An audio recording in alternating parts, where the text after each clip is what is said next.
Corona শুধু ত্রিপুরা রাজ্যেই নয়, সমস্ত দুনিয়াতে রয়েছে। আলোচনা সমালোচনা হয়, আর তার মধ্যে যে রাস্তা বেরিয়ে আসে, কিন্তু তার মূল রাস্তা হচ্ছে সোশ্যাল ডিস্টেন্সিং মেনটেন, মাস্ক পরিধান করা, পরিষ্কার। আর শুধু ত্রিপুরাতেই তার জন্য ক্রাইসিস হয়েছিল প্রথম দিকে, তেমন নয়, পুরো দুনিয়াতে হয়েছে, উন্নতশীল দেশগুলিতেও হয়েছে। কারণ কেউ কোনো ধারণাই ছিল না এই ধরনের একটা মহামারী আসতে পারে, যা ভ্যাকসিনেশন নেই, তার জন্য মাস্ক লাগাতে হবে, তার জন্য সোশ্যাল ডিস্টেন্সিং মেনটেন করতে হবে, তার জন্য স্যানিটাইজার ব্যবহার করতে হবে। সেটা দুনিয়ার কোনো প্রান্তেই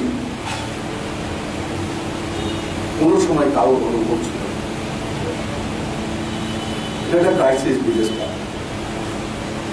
তাকে মোকাবেলা করা সবাই মিলে, যেটা ডার্টমাউথ ক্লাব যেভাবে করেছে, তো সেই কাজগুলো সামাজিকভাবে স্বতঃস্ফূর্তার সঙ্গে করা, তবেই করোনাকে আমরা পরাজিত করি। এক সময় ত্রিপুরাতে রিকভারি রেট 60% কাছাকাছি চলে গেছে, তার নিচেও চলে গেছে, কিন্তু আজকের দিনে 89% রিকভারি। আমরা হোম আইসোলেশনে যাচ্ছি বা হসপিটালে চিকিৎসার জন্য যাচ্ছি, তো তার মধ্যে আমাদের রিকভারি হচ্ছে 89%। সেটা রাজ্যবাসীর জন্য সুখের সংখ্যা, আমরা তাকে মোকাবেলা করতে শিখেছি। সেরোসারি जो টেস্ট ত্রিপুরাতে 15 তারিখ থেকে শুরু হয়েছে, মানে অ্যান্টিবডি টেস্ট,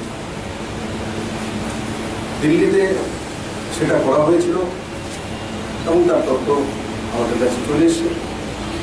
আমাদের রাজ্য আমরা সেটা করছি যে আমাদের মধ্যে অ্যান্টিবডি সেটা তৈরি হয়েছে, তার মোকাবেলা করার জন্য আমাদের শরীর তৈরি আছে, সেটা জানার প্রয়োজন রয়েছে। তাতে আমাদের মধ্যে বিশ্বাস বাড়বে, বিশ্বাস তৈরি হবে যে আমার মধ্যে অ্যান্টিবডি তৈরি গেছে, আমাকে আর করোনা কিছু করতে হবে না। হলে যতই স্যানিটাইজার লাগে, যতই মাস্ক পরিধান করি, যে কোনো কাজকর্ম করতে যাই, অফিসে যাই, বিজনেস সেন্টারে যাই, দিনমজুরি করতে যাই, খেতে যাই, যেখানেই যাব, একটা জিনিস আমাদের মধ্যে কাজ করতে থাকে যে কোনো কারণে, কারোর কারণে আমার মধ্যে করোনার ভাইরাস তো চলে আসে। যে কোনো ব্যক্তি, টিচার হোক, স্টুডেন্ট হোক, সাংবাদিক হোক, উকিল হোক, ডাক্তার হোক, ইঞ্জিনিয়ার হোক, প্রত্যেকের মধ্যে সেই মানসিকতা কাজ করে স্বাভাবিক। তো সেই মানসিকতা বেরিয়ে আসার রাস্তা কি? অ্যান্টিবডি টেস্ট করা। যখন আমি টেস্ট করে দেখবো যে আমার শরীর তাকে মোকাবেলা করার জন্য তৈরি হয়ে গেছে, তখন আমার মধ্যে ফুলফিল বিশ্বাস আসবে যে না, আমাকে এবার করোনা আক্রান্ত করতে পারে। সেটাও ত্রিপুরা সরকার করছে।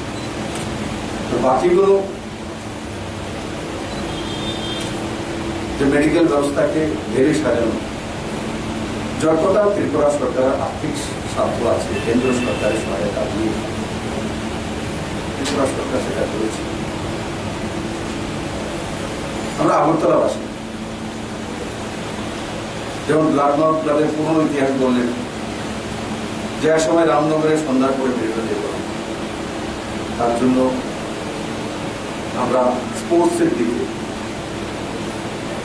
যুব সমাজকে নিয়ে এসেছি। রক্তদানের জন্য মানুষ যখন ডিবি হসপিটাল, বিএম হসপিটাল, কোনো হসপিটালে কোন পেশেন্টকে নিয়ে আসতো, তো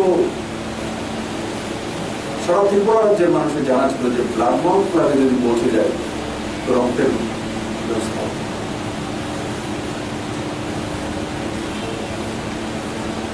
তার একটা সামাজিক পরিচয় রয়েছে।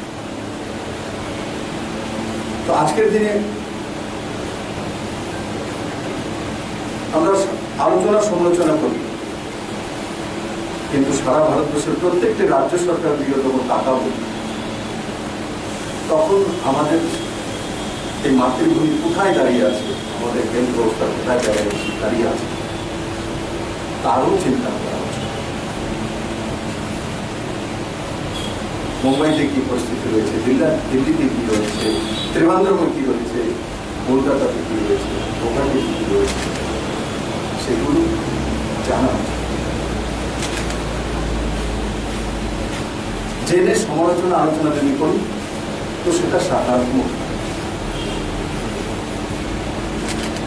আর আজকের দিনে সকারাত্মক মানসিকতা নিয়ে কাজ করা প্রতিটি সেক্টরে সবচেয়ে বেশি প্রয়োজন। এমনি একটা নকারাত্মক আবহাওয়া চলছে পুরো দেশ ব্যাপী, পুরো দুনিয়া। সেই জায়গায় আবার যদি আমরা নকারাত্মক মানসিকতা নিয়ে কাজও শুরু করি, তো তাতে আরো বেশি রাজ্য সরকার এবং রাজ্যবাসীর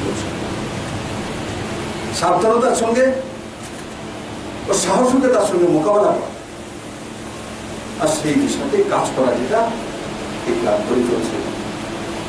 আমি কোনো পত্রপত্রিকা দেখিনি, কিন্তু আমি অত্যন্ত খুশি হয়েছি চুপচাপ নিজের কাজ করে যাওয়া, ভাগ্যও না পেটানো। সেটা হচ্ছে আদর্শ কাজের পরিচয়। কিন্তু আমি ক্লাব কর্তৃপক্ষকে বলবো, এই কাজগুলো করেছেন সেগুলো পত্র পত্রিকায় বা সোশ্যাল মিডিয়ায় আসা প্রয়োজন। তবেই তো অন্য 10টা ক্লাব এগিয়ে আসবে, কম্পিটিশন করবে। ব্লাড ক্লাব এতটা পর্যন্ত করেছে, আমরা আমাদের আমাদের ত্রিপুরাতে ক্লাব কালচার রয়েছে, বড় মাত্রার ক্লাব রয়েছে। তো যদি আমাদের এই সফলতার জানকারি যদি প্রত্যেকটি ক্লাবের কাছে যায়, তো নিজেদের মধ্যে পজিটিভিটির সঙ্গে কম্পিটিশন, তাতে ত্রিপুরা লাভ হবে।